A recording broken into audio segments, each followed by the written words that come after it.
nenhuma das duas são traduções que contemplam totalmente o séquestré em francês, né? Mas eu posso falar sobre isso depois, quando for falar um pouco mais da peça. E mais ou menos uns 5 anos depois, em 1965, Sartre adapta a peça grega do Eurípides, As Troianas, e mantém o mesmo título, As Troianas. Então, são essas duas peças que eu escolhi para nós conversarmos. Ok.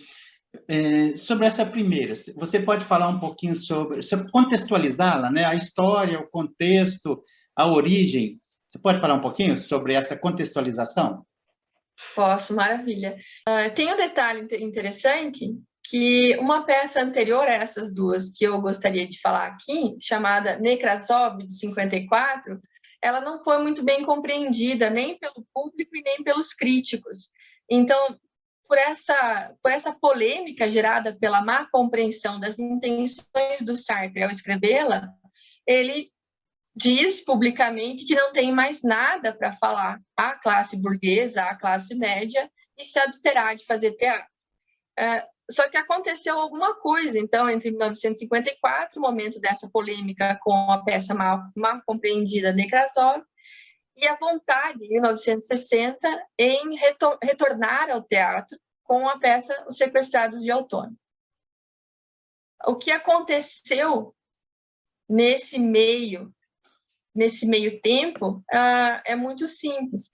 Uma situação absurda e bárbara de extrema violência. Está em curso, então, de 50 e poucos até 60 e poucos, que é esse período do qual vou falar das duas peças, está em curso a Guerra da Argélia, a luta pela independência da Argélia, que era até então colônia francesa. E o contexto é o seguinte: havia uma prática institucionalizada e sistemática de tortura como um método usual de estratégia de guerra por uma parte do exército francês, a punição com execução, pena de morte. Também se acresce a isso o silêncio e a indiferença do povo francês nesse período, nesse contexto de guerra e de denúncias sistemáticas de tortura e violência bárbara. E aí o Sartre entende que esse cenário, esse contexto é um chamado urgente para algum tipo de reação. E o contexto exige que o Sartre fizesse alguma coisa, realizasse algum tipo de ação, mais do que colocar-se contra a Guerra da Argélia, a favor da independência da Argélia. Contra a Guerra da Argélia não, né? Contra a colonização, a favor da independência da Argélia. E aí o Sartre fez aquilo que ele sabe fazer, que é escrever, né?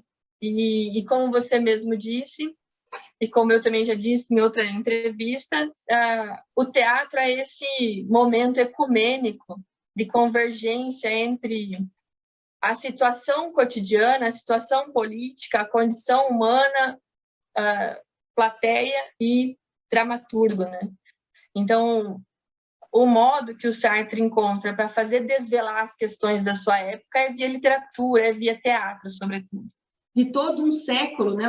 A quem caberia julgar os crimes que aconteceram no século XX? É a história, é os indivíduos, é a sua época, é o futuro, né? Na peça, a tarefa de julgar os crimes do século XX cabe aos séculos futuros.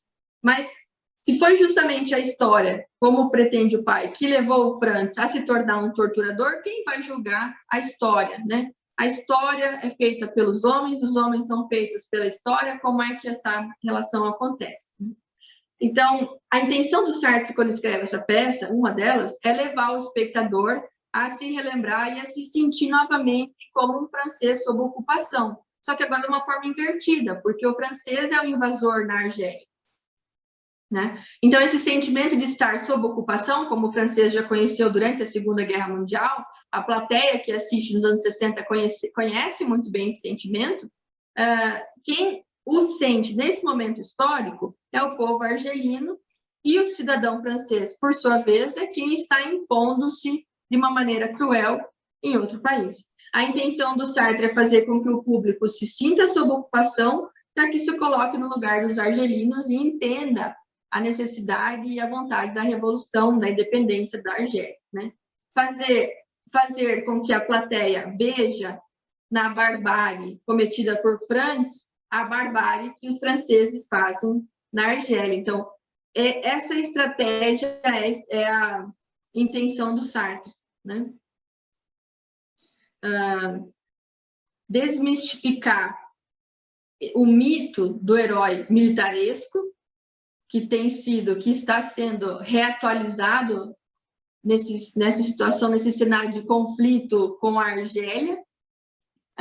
E aí o protagonista encontra uma saída na violência, o Franz encontra saída para lidar com o remorso, a culpa, porque o Rabino foi assassinado justamente porque o Franz tentou salvá-lo, libertá-lo de alguma forma, mas ele encontra saída para isso numa violência não revolucionária e libertária, mas numa violência sem propósito, uma violência bárbara, antissemita, gratuita, fascista, reacionária. Então, essa peça coloca em questão a influência do meio sobre a liberdade individual, o peso da história sobre o indivíduo e do indivíduo sobre a história.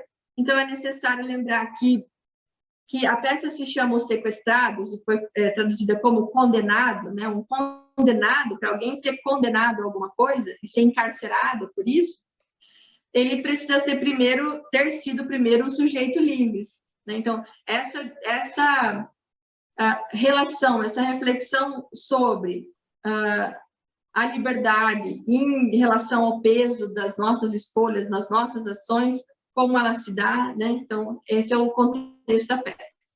E a gente pode interpretar também que o modelo político, o modelo econômico, o modelo moral, que é encarnado, transfigurado pelos personagens do Franz e do pai, não evolui, não acompanha as exigências de emancipação, de independência que o mundo exige, né? A peça coloca questionamentos históricos para a plateia, mas mais que isso, alerta que se esses apelos não forem ouvidos, o destino do atual modelo político-econômico vai ser a falência, a derrocada, como é o caso do Franz.